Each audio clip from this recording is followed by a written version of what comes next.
ஒரு படைப்பு வெளியாகும் போது பரவலான அப்ரிசியேஷனோட ஒரு படம் வந்து மிகப்பெரிய வெற்றி அடையும். நம்ம டூரிஸ்ட் ஃபேமிலி பார்த்தோம், மிகப்பெரிய வெற்றி, கிட்டத்தட்ட 80 கோடி அந்த படம் இப்போ கலெக்ட் பண்ணுது. அந்த படத்தினுடைய குழு மிகப்பெரிய லெவலில் அந்த படத்துக்கு ப்ரொமோஷனும் பண்ணியிருந்தாங்க. அதுக்கு ரிலீஸ்க்கு முன்னாடியே பல ஊர்களுக்கு போய் ப்ரொமோட் பண்ணாங்க, அதுக்கு பிறகும் பல ஊருக்கு போய் ப்ரொமோட் பண்ணி அந்த படத்தை மிகப்பெரிய வெற்றி படமாக மாற்றினாங்க. அதுக்கு பிறகு பார்த்தீங்கன்னா 16ஆம் தேதி வந்த படம் வந்து எல்லோருமே இண்டஸ்ட்ரியில் ஒரு ககன மார்கன் இல்லை, இது மார்கன். ககன மார்கன் ஆரம்பித்து மார்கனா இன்னைக்கு ஒரு பேன் இண்டியா டைட்டிலாக மாறி இருக்கு. அண்ட் இந்த படம் விஜய் ஆண்டனி ஃபிலிம் கார்பரேஷனில் கண்டிப்பாக ஒரு மிகப்பெரிய வெற்றி படமாக மாறுன்றதுல எனக்கு மிகப்பெரிய நம்பிக்கை இருக்குது.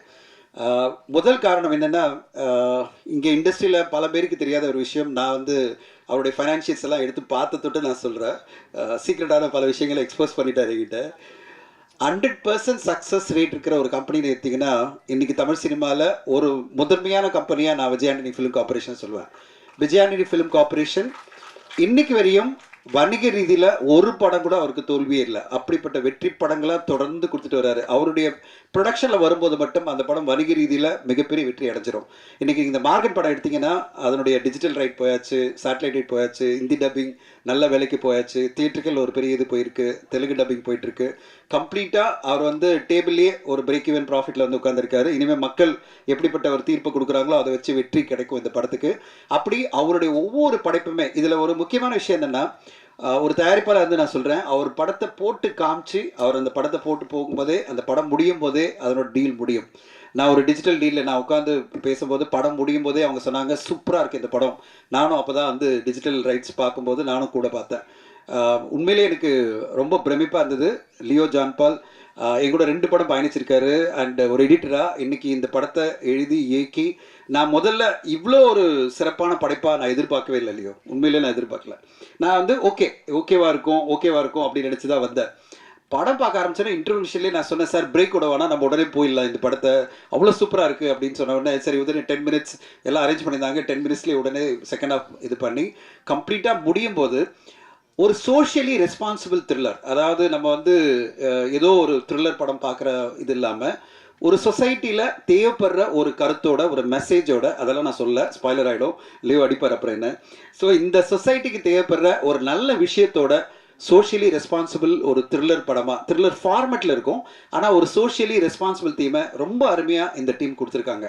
அதுவும் விஜயானி சார் நடிப்பை பார்க்கும்போது எனக்கே ரொம்ப ஆச்சரியமாக இருந்தது. இவ்வளோ டெடிக்கேட்டடாக இப்போ பாருங்கள், இந்த ஈவெண்ட்டு கூட அதே ரோலில் வர்றாரு, அதே கெட்டப்பில் அவர் வந்து எப்படி ஆயிருப்பார், அந்த கேரக்டருக்கு என்ன ஆயிருக்குன்னா அந்த கேரக்டர் காமிச்சிருப்பாங்க. ட்ரெயிலரில் சொல்லியிருக்க மாதிரி அந்த கேரக்டரோட இன்றைக்கி வந்திருக்காருன்னா இந்த டெடிக்கேஷன் பாருங்கள். அவரோட ப்ரொடக்ஷனுக்காக மட்டும் இல்லை, அந்த கேரக்டருக்காகவும் அவ்வளோ டெடிக்கேட்டடாக அந்த படம் ஃபுல்லாக இருந்திருப்பார். அதே மாதிரி இப்போ டெடிக்கேட்டடாக இந்த ப்ரொமோஷன் வந்திருக்காரு. அண்ட் அஜய், நானும் ஒரு 5-6 வருஷமாக பார்த்து பழகின ஒரு பையன், இன்னைக்கு நல்ல பெர்ஃபார்மன்ஸ் இந்த படத்தில். ஒரு சிறந்த டெபு, தன்னுடைய சிஸ்டர் மகன் அப்படின்றதுக்காக இல்லை, அந்த கேரக்டர் நல்லா வரணும். அஜய்க்கு ஒரு நல்ல கேரக்டர், அந்த ஒரு ரோல் எஸ்டாப்ளிஷ் ஆகணுன்றதுக்காக இந்த படத்தில் அவ்வளோ ஸ்பேஸ் கொடுத்துருக்காரு விஜயானந்தி சார். அஜயும் அதுக்கேற்ற மாதிரி டெடிக்கேட்டடாக இந்த படத்தில் சூப்பராக பெர்ஃபார்ம் பண்ணியிருக்காரு. அஜய், உங்களுக்கு ஒரு நல்ல வருங்காலம். என்ன பெரிய ஒரு டைரக்டரே உங்களை வந்து ஆசீர்வதிச்சிட்டாரு சசி சார். இனிமேல் நீங்கள் எதுவுமே no looking back, you will have a great career ahead. கண்டிப்பாக சசி சாரினுடைய படம் வந்த பிறகு பாருங்கள் உங்கள் கரியர் எங்கோ போவோம். பட் இந்த படத்தில் உங்களுக்கு ஒரு நல்ல பேர் கிடைக்கும், ஒரு நல்ல ஒரு டெபு, ஒரு நல்ல ஹீரோ தமிழ் சினிமாவுக்கு அறிமுகமாக இருக்காருன்னு கண்டிப்பாக இந்த படம் பார்க்குற எல்லோருமே சொல்லுவாங்க. மிக ஒரு நல்ல படைப்பு, முடியும் போது ஒரு திருப்திகரமான படைப்பாக இருக்கும். அதோட முக்கியமாக இந்த சொசைட்டிக்கு தேவைப்படுற ஒரு நல்ல விஷயத்தோட இந்த படம் அமைஞ்சிருக்கு. நான் பார்த்து தொட்டு கான்ஃபிடென்ட்டாக சொல்கிறேன். அவருடைய படைப்புகள் தொடர்ந்து இத்தனை ஹிட்டு கொடுத்துருக்காருல விஜய் ஆண்டனி சார், அவருடைய அடுத்த பெரிய வெற்றி படமாக கண்டிப்பாக மார்கன் படம் அமையும். அடுத்து நான் இந்த படம் வெற்றி அப்படிலாம் சொல்லி நான் கொஞ்சம் அப்படியே பாசிட்டிவாக சொல்லிகிட்டே இருக்கேன். திடீர்னு பார்த்தா சார் அடுத்து 2 படம் அனௌன்ஸ் பண்ணுறேன் சார் அப்படின்னாரு. நான் சொன்னேன், என்ன சார் கொஞ்சம் வெயிட் பண்ணி போகலாம் சார், பொறுமையாக போகலாம். இல்லை 4 படம் அனௌன்ஸ் பண்ணுறேன் அப்படின்னாரு. நான் சொன்னேன் சார் அப்படின்னு. அந்த அளவு கான்ஃபிடென்ஸ். அதாவது இங்கே நாங்கள்லாம் தயாரிப்பாளர்கள்லாம் பயந்துகிட்டே இருப்போம், போகலாமா வானாவா, இப்படி அடுத்த படம் ஆரம்பிக்கலாமா இல்லையா, மார்க்கெட் சரியில்லை அப்படின்லாம், அதை பற்றி எந்த உரிமையும் இல்லை. ஜென்டில்மேன் அப்படின்ற படம் வருது, பார்த்த மறுநாள் அந்த படத்தை பார்க்குறாரு. ஏதோ ஒரு இதில் மண்டே அன்றைக்கி பார்க்குறாரு, வெனஸ்டே அன்றைக்கி சைன் பண்ணுறாரு, படம் ஷூட்டிங் 9ஆம் தேதி போகிறாரு. என்ன இது அநியாயம், இது இந்த ஸ்பீடில் போனால் எப்படி தமிழ் சினிமாவில் ஜூன் 9ஆம் தேதி ஷூட்டிங் போகிறேன்னு சொல்கிறாரு. நான் சொன்னேன் சார் இப்போ தான் சார் அந்த படம் வந்தது, இதுக்குள்ளே நீங்கள் ஷூட்டிங் போகிறீங்களா என்ன? ஆமாம் சார் நான் உடனே ஷூட்டிங் போகிறேன் அப்படின்னாரு. ஸோ அந்தளவு கான்ஃபிடன்ஸ், அவரும் ஒரு பர்ஃபெக்டான ஒரு ஸ்கிரிப்டோட கொண்டு வந்தார். லாயர் அப்படின்னு டைட்டிலாம் வந்துடுச்சு, அதனுடைய கதையெல்லாம் நான் படித்தேன். ரொம்ப சூப்பராக அழகாக ஒரு கதையை வந்து இப்போது ஜோஷ்வா அவருடைய இயக்கத்தில், அதிலும் பக்காவாக ஒரு பேன் இண்டியன் ஆர்டிஸ்ட் காம்பினேஷனோட, ரவீனா டண்டன் இவர் ஒரு காம்பினேஷனோட அந்த படத்தை உடனே ஆரம்பிக்கிறாரு. அடுத்து நான் வந்து ஒரு டைரக்டர் ஒரு படத்தை பார்த்து ரொம்ப நல்லா இருக்கு அப்படின்னு சொல்லிட்டு யமகாதகி அப்படின்னு ஒரு படம் நம்மலாம் கொண்டாடின படம், அந்த படத்தினுடைய டைரக்டர் வந்து பார்க்கலாம் பேசலாம் அவர்கிட்ட ஏதாவது கதை இருக்கா கேட்கலான்னா அதுக்குள்ளே சொல்கிறாரு என்கிட்ட கால் பண்ணி, சார் யமகாதகி டைரக்டர் அசைன் பண்ணிட்டு சார் அப்படின்றாரு. என்ன ஸ்பீடுப்பா தலைவர் அப்படின்னு. ஸோ பெப்பின் அவருடைய அடுத்த படமாக அவரும் அறிமுகமாகிறாரு. அதாவது அறிமுகன்றதை விட விஜயானி ஃபிலிம் கார்பரேஷனில் பயணிக்கிறான்னு பார்க்கும்போது விஜயானி சாருடைய கான்ஃபிடன்ஸ் பார்க்குறேன். தொடர்ந்து படங்கள் வரிசையாக பல படங்களை வந்து விஜயானி ஃபிலிம் கார்பரேஷன் மேலே கொண்டு வரணும் ட்ரை பண்ணுறாரு. நடுவில் வெளி ப்ரொடியூசருக்கு ஒரு படம் பண்ணுவார். இப்போ அந்த மாதிரி தான் சசி சார் படத்தை வெளி ப்ரொடியூசருக்கு பண்ணுறாரு. ஸோ அப்படி அவருடைய படைப்புகள் விஜயானி ஃபிலிம் கார்பரேஷனில் வர படங்கள் எல்லாமே பெரிய வெற்றி படமாக அமையும். இந்த நேரத்தில் ஒரே ஒன்று நான் சொல்லணும். இந்த மாதம் நீங்கள் எடுத்துட்டிங்கன்னா, நான் வந்து சார்கிட்ட வந்து நேற்று நைட் ஃபுல்லாக பேசியிருந்தேன் 11:30 மணிக்கு. ஒரு படைப்பு வெளியாகும் போது பரவலான அப்ரிசியேஷனோட ஒரு படம் வந்து மிகப்பெரிய வெற்றி அடையும். நம்ம டூரிஸ்ட் ஃபேமிலி பார்த்தோம், மிகப்பெரிய வெற்றி, கிட்டத்தட்ட 80 கோடி அந்த படம் இப்போ கலெக்ட் பண்ணுது. அந்த படத்தினுடைய குழு மிகப்பெரிய லெவலில் அந்த படத்துக்கு ப்ரொமோஷனும் பண்ணியிருந்தாங்க. அதுக்கு ரிலீஸ்க்கு முன்னாடியே பல ஊர்களுக்கு போய் ப்ரொமோட் பண்ணாங்க, அதுக்கு பிறகும் பல ஊருக்கு போய் ப்ரொமோட் பண்ணி அந்த படத்தை மிகப்பெரிய வெற்றி படமாக மாற்றினாங்க. அதுக்கு பிறகு பார்த்தீங்கன்னா 16ஆம் தேதி வந்த படம் வந்து எல்லோருமே இண்டஸ்ட்ரியில் ஒரு ஆச்சரியம், at the same time appreciation, எல்லோருமே பார்த்து வேக்கிறது பார்த்தீங்கன்னா மாமன் படத்தினுடைய வெற்றி. மாமன் இன்னைக்கு கிட்டத்தட்ட 25 கோடி மேலே அந்த படம் தமிழ்நாட்டில் மட்டுமே கலெக்ட் பண்ணியிருக்கு. ஓவராலாக ஒரு 30 கோடி கலெக்ட் பண்ணியிருக்கு. ரிலீஸ் ஆகும்போது எல்லோருமே இது ரொம்ப எமோஷனலாக ரொம்ப எமோஷன் பண்ணிட்டாங்களோ, ரொம்ப ஒரு மாதிரி படம் பண்ணிட்டாங்களா, இந்த மாதிரி எமோஷன் வந்து நம்ம மக்களுக்கு கனெக்ட் ஆகுமா இல்லையா அப்படிலாம் எல்லாருமே சொல்லிட்டு இருந்தாங்க. ஆனால் ஒரு மனிதர் அந்த படத்தில் நடித்த ஹீரோ சூரி சார் வந்து பிலீவ் பண்ணார், அந்த படத்தை நம்பினார். இந்த படம் எல்லா தரப்பு மக்களும் வந்து பார்ப்பாங்க, ஃபேமிலியாக பார்ப்பாங்க அப்படின்னு அந்த அளவு தீவிரமாக அந்த படத்துக்கு அவர் பண்ண ப்ரொமோஷன் பண்ணும்போது நான் நினச்சிருந்தேன், எப்படிடா இவ்வளோ தைரியமாக இவ்வளோ நம்பிக்கையோட ஒருத்தர் ப்ரொமோட் பண்ணுறாரு அப்படின்னு. ஏன்னா மிக்ஸ்டான ரிவ்யூஸ்லாம் வருது, மிக்ஸ்டான ஒரு டாக்லாம் பிகினிங்கில் வருது.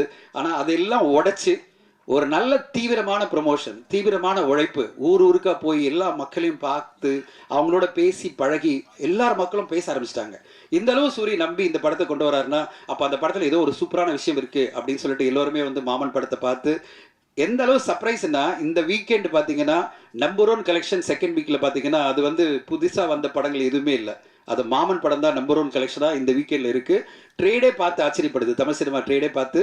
அப்போது ஒரு ஹீரோ இறங்கி நின்று அழகான ஒரு படத்தை கொண்டு வந்தால் மட்டும் பத்தாது, கொண்டு போய் மக்கள் மத்தியில் சேர்க்கணும். அந்த படத்துக்கு எப்படிப்பட்ட ஒரு மிக்ஸ்டான டாக் இருந்தாலும் தன் படத்தை மேலே நம்பிக்கை வச்சு தீவிரமாக ப்ரொமோட் பண்ணால் மக்கள் வந்து நம்பிக்கையோடு வருவாங்க. அப்படிப்பட்ட ஒரு உதாரணமாக மாமன் படம் மாறி இருக்கு.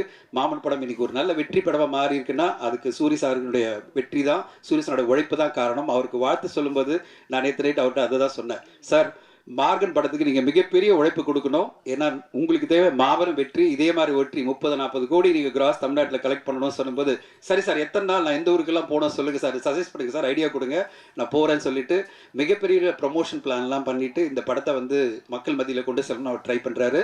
அதனுடைய ஒரு தொடக்கம் தான் இந்த மீட்டிங். நாங்களாம் உட்காந்து பேசும்போது நான் ஒரு ஐடியா தான் சொன்னேன், சார் ஒரு டீசரோ இல்லை ஒரு சாங்கோ நம்ம மீடியாவுக்கு ஃபஸ்ட்டு போட்டு காமிங்க, யூடியூப் மட்டும் பண்ணாதீங்க அப்படின்னு சொன்ன உடனே சரி சார் பண்ணுங்கள் சார், பண்ண சொல்லுங்கள் சார் நம்ம டீம் அப்படின்னாரு.